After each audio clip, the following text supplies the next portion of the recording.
Hello and welcome back to my YouTube channel. आज एक बार और दिल दहलाने वाली मिस्टीरियस स्टोरी सुनने के लिए तैयार हो जाइए।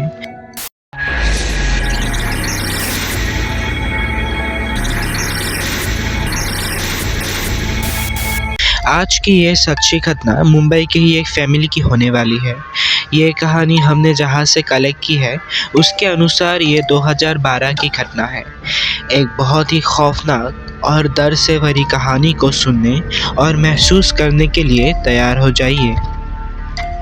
ये कहानी है महाराष्ट्र की मशहूर सिटी मुंबई की डिसोजा फैमिली, जो कभी हंसी खुशी रहने वाले हैप्पी फैमिली हुआ करते थे।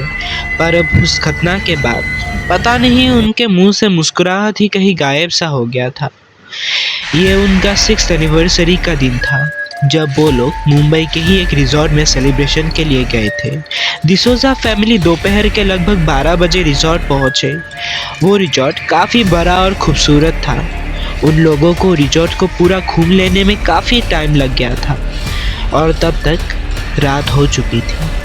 वो लोग अपने रूम में एंटर करके चेंज करके सीधा खाने के लिए निकल गए। रूम को अच्छे से देखने का भी टाइम नहीं मिला।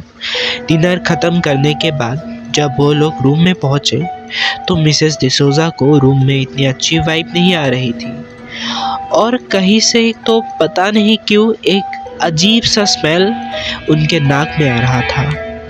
तब उन्होंने उस बात को अनदेखा किया, इतना ध्यान नहीं दिया। थोड़ी देर बाद दोनों को ही वॉशरूम से कुछ शैम्पू वगैरह सामान के गिरने का आवाज़ आया। मिस्टर डिसोजा वॉशरूम में देखने गए और देखा कि फ्लोर पे शैम्पू, बॉडी वॉश, ऑयल सब नीचे गिरे पड़े थे।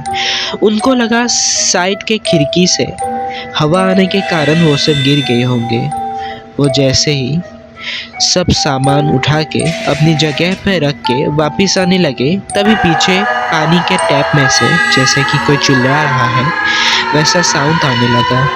मिस्टर डिसोजा ने उस बात को भी जाने दिया और आकर अपनी वाइफ मिसेस डिसोजा के साथ टीवी में मूवी देखने लगे और नेक्स्ट डे की घूमने की प्लानिंग करने लगे।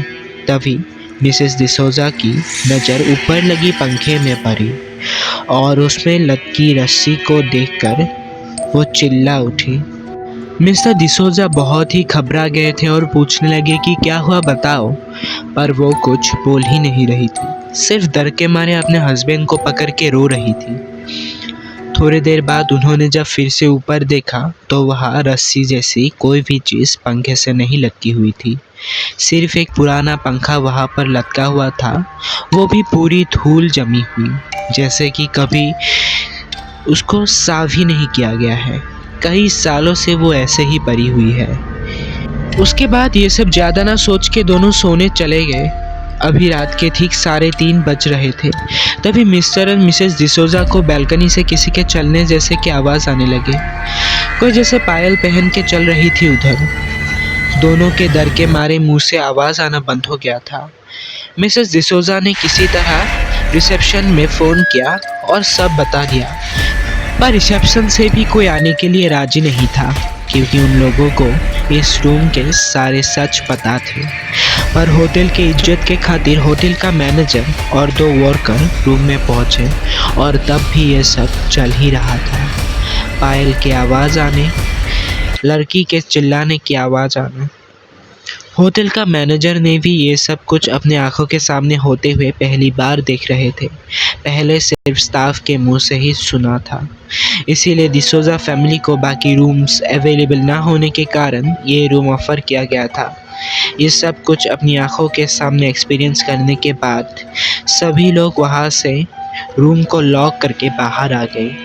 डिसोजा फैमिली उसी रात को होटल छोड़ के अपने घर चले गए।